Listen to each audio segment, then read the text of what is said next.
मेरा नाम हेना है और मैं 23 साल की खूबरू लड़की हूँ। आपको जो वाकया सुनाने जा रही हूँ वो मेरे साथ बचपन में पेश आया था, जो एक सबक बनकर मेरे माजी का हिस्सा बन चुका था।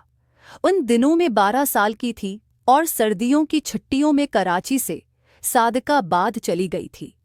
मेरे अबू मुझे छोड़कर वापस आ गए थे। मैंने दफ्तर जाना होता था और मेरी उम्मी ने घर के काम करने होते थे। मेरी खाला के 2 बेटे थे। बड़े की उम्र 15 साल थी और छोटे की उम्र 10 साल के करीब होगी, और उनके घर में कोई भी लड़की नहीं रहती थी। घर में 3 कमरे थे।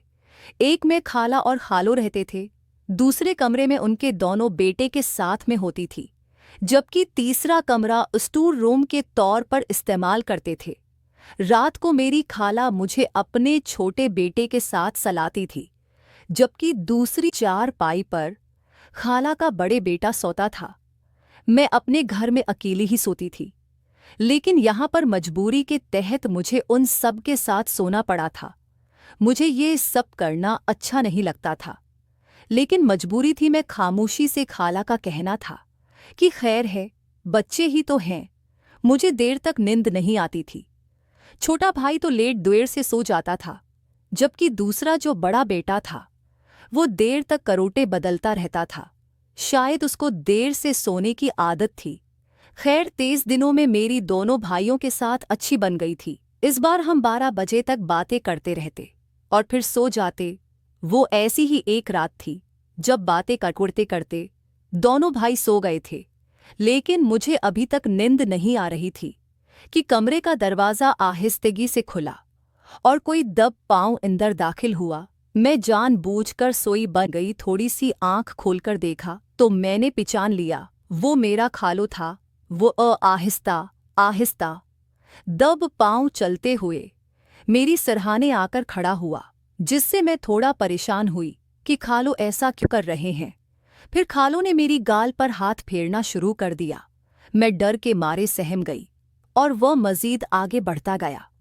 उसने मेरे गले से एक हाथ कमीज के अंदर डाल दिया और एक हाथ मेरी कमर पे फेरने लगा। मुझे बहुत अजीब सा लग रहा था, क्योंकि मुझे कुछ पता नहीं था कि क्या हो रहा है।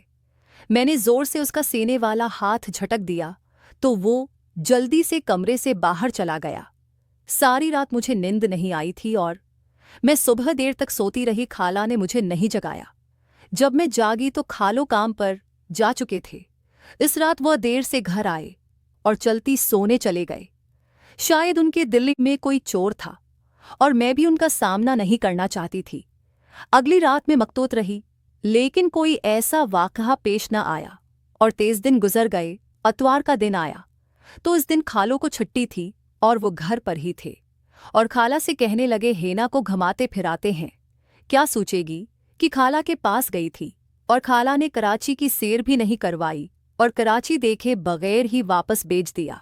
खालों ने जब शीघा कहा तो मेरे कान खड़े हो गए और इस रात वाला वाक़या आंखों के सामने घूम गया, लेकिन मेरे अलावा किसी दूसरे ने उसकी बात खुद गहराई को समझने की कोशिश नहीं की। फिर सबका घूमने फिरने का प्रोग्राम बन गया और सारा दिन हम लोगों ने बहुत एंजॉय किया।